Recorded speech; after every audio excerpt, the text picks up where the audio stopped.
Well, one of the obvious ways in terms of leadership is in making sure that we're part of a team.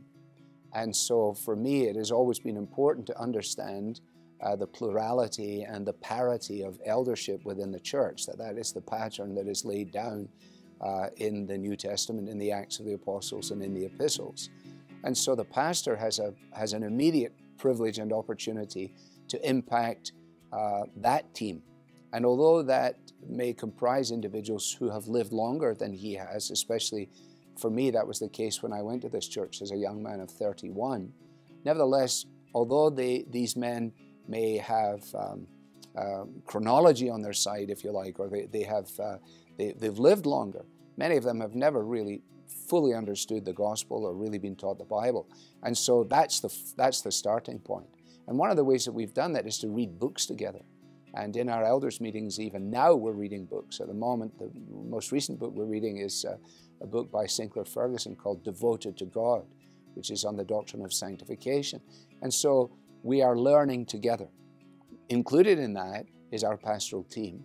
And our pastoral team ranges from, my age all the way down to 22, 23-year-olds. And then alongside that, the interns that we bring in every year that work with us.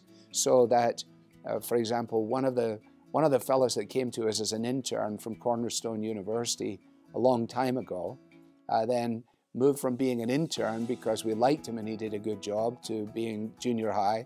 From junior high, then he worked with the senior high and another couple of stops along the way. And now he has planted a church on the west side of Cleveland, which has just broken through the 200 barrier.